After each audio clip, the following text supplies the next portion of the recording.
A hall welcome to Greeshma vlogs. నేను మీ సుమ. మీరందరూ ఆరోగ్యంగా సంతోషంగా ఉండాలని మనస్ఫూర్తిగా కోరుకుంటూ ఇవాళ నా వ్లాగ్ స్టార్ట్ చేసేద్దాను. ఇవాళ నా vlog morning to evening vlog, Sunday vlog share చేశాను. ఈ వ్లాగ్ ఎండ్ వరకు చూడండి. ఈ వ్లాగ్ నచ్చితే ఒక చిన్న లైక్ చేయండి. మీరు చేసే చిన్న లైక్ నాకు ఎంతో మోటివేటివ్గా ఉంటుంది. అలాగే సబ్స్క్రైబ్ చేసుకోకుండా ఉన్నట్లయితే సబ్స్క్రైబ్ చేసుకుని పక్కనే ఉన్న బెల్ ఐకాన్ని క్లిక్ చేయండి.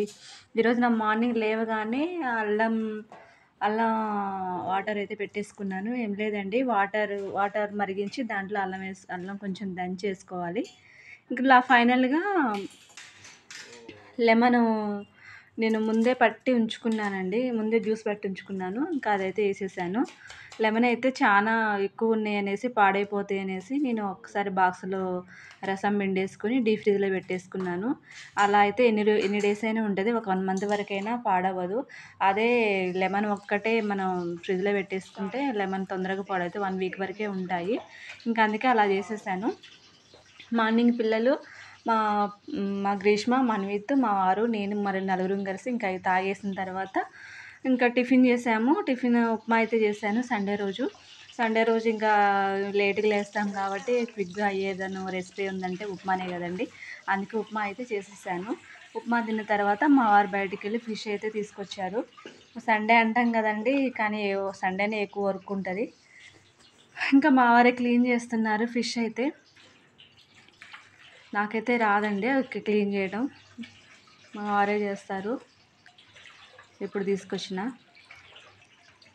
ఇంకా అవి నీట్గా క్లీన్ చేసిన తర్వాత దానికి సాల్ట్, పసుపు, కారం పట్టించి ఒక 1/2 అవర్ అన్నా ఉంచాలండి. అలా ఉంచితే ముక్కలకు టేస్ట్ అనేది మంచిగా ఉంటుంది. కారం అవన్నీ పడతాయి కదా, అందుకే టేస్ట్ అనేది వస్తుంది.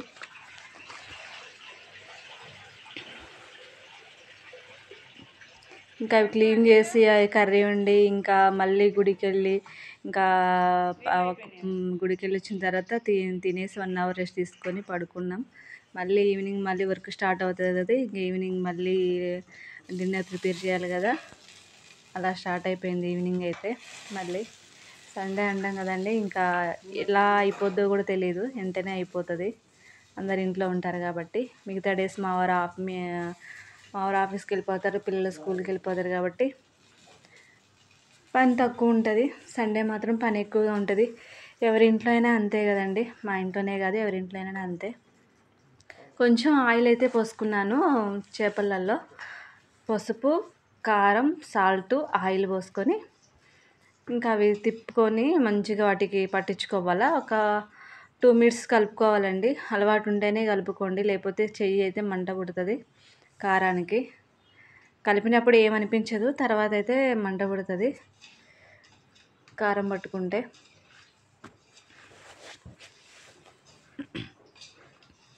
ఇంకా మా వారైతే ఫిష్కి పట్టించేసాడు ఉప్పు, కారం, సాల్ట్ అవన్నీ పట్టించేసి కొంచెం ఫైనల్గా అయితే ఆయిల్ పోసుకుంటే టేస్ట్ బాగుంటుంది. 2 ఆనియన్స్ అయితే నేను ఆయిల్లో ఫ్రై చేసుకున్నాను, అవి మిక్సీ పట్టుకున్నాను. గ్రేవీ మంచిగా వస్తుందండి, టేస్ట్ కూడా బాగుంటుంది. అందుకే నేను ఎప్పుడు చేసినా ఇలానే చేస్తాను. ఇంకా మిగతా మెథడ్ అయితే నేను ఫాలో అవ్వను, ఎప్పుడు చేసినా ఇట్లానే చేస్తాను. ఫస్ట్ ఆయిల్ పోసుకొని 2 ఆనియన్స్ మధ్యలో కట్ చేసుకొని ఫ్రై అవనివ్వాలి కొంచెం ఆయిల్లో. అవి ఫ్రై అయిన తర్వాత కొంచెం చల్లారి పెట్టుకొని మిక్సీ పట్టేసుకోవడమే. కచ్చాపచ్చాగా పట్టుకోవాలి మిక్సీ అయితే, మెత్తగా పట్టుకోవద్దు. ఇంకా అది గోల్డెన్ బ్రౌన్ వచ్చేంత వరకు ఫ్రై చేసుకొని ఆనియన్, తర్వాత టమాటాలు మీ ఇష్టం అండి, మిక్సీ పట్టుకుంటే బాగుంటుంది. నేనైతే కట్ చేసుకొని వేసుకున్న తర్వాత ఆ క్లిప్ అయితే మిస్ అయింది. టమాటాలు అక్కడ కనిపిస్తున్నాయి కదా, అవి తర్వాత నేను వేసేసాను. అల్లం అయితే ఆనియన్స్లోనే వేసుకోవాలి. ఇంకా ఆనియన్స్, అల్లం వెల్లుల్లి పేస్ట్ 2 పచ్చి స్మెల్ పోయేంత వరకు ఫ్రై అయిన తర్వాత గోల్డెన్ బ్రౌన్ వచ్చిన తర్వాత కొంచెం కరివేపాకు వేసుకున్నాను. కరివేపాకు మోస్ట్లీ వేసుకుంటేనే బాగుంటుందండి, దాని ఫ్లేవర్ అయితే బాగుంటుంది, ఉంటే వేసుకోండి.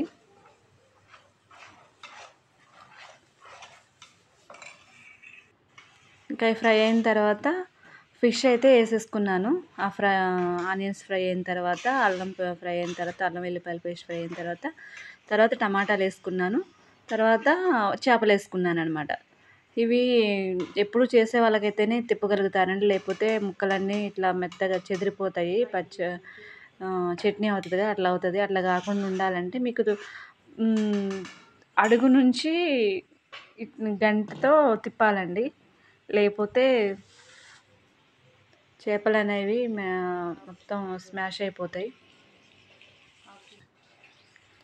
ఇంకా అవి కొంచెం ఒక 2 మినిట్స్ ఆయిల్లో ఫ్రై అయిన తర్వాత మనం ముందే చింతపండు నానబెట్టుకోవాలి. ఆ చింతపండు పులుసు అయితే పోసుకుంటున్నాను. ముక్కలు మునిగేంత వరకు పోసుకోవాలి, మరి ఎక్కువగా పోసుకోవద్దు. చేపలు డెలికేటెడ్గా ఉంటాయి కాబట్టి ఎక్కువసేపు అయితే ఉడకవు, తక్కువ టైమే పడుతుంది కాబట్టి మనం ఎక్కువ చింతపులుసు అయితే పోసుకోవద్దు. ఓన్లీ చేప ముక్కలు మునిగేంత వరకు మాత్రమే పోసుకోవాలి. అప్పుడు మనకి గ్రేవీ అనేది కూడా చిక్కగా వస్తుంది, టేస్ట్ కూడా బాగుంటుంది. మరి చారులాగా పెట్టుకుంటే టేస్ట్ అయితే బాగుండదు.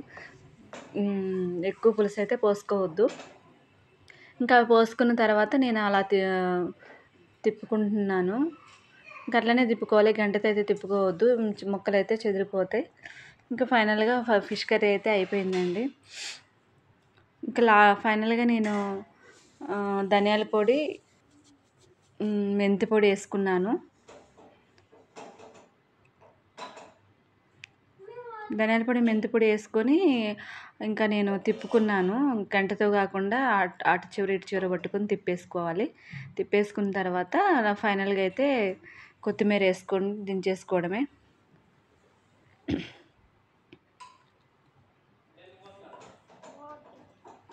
ఇంకా నేను ఫ్రెష్ అయ్యి వచ్చానండి. ఫ్రెష్ అయ్యి వచ్చి గుడికి లేట్ అవుతుంది మళ్ళీ అనేసి కర్రీ ఒక సైడ్ అన్నం పెట్టేసాను, ఇంకో సైడ్ అయితే ఫిష్ కర్రీ అయితే పెట్టేశాను. ఇంకో రెండైతే రెండైతే అయిపోయినాయి. ఇంకా అయిపోయిన తర్వాత నేను రెడీ వెళ్ళిపోయాను ఆఫ్టర్నూన్ టైంలో.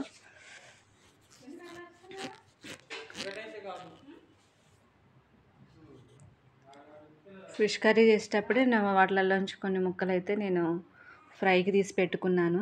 ఇంకా ఈవినింగ్ టైం అయిందండి. ఈవినింగ్ టైంలో మా వారు పిండి పట్టించుకొచ్చారు. గోధుమలు, జొన్నలు 2 కేజెస్, శనగపప్పు ఒక 2 కేజెస్ పిండి అయితే పట్టించుకొచ్చారు. అదే మీకు చూపిస్తున్నాను. అది పిండి అలా పట్టించుకుంటేనే మనం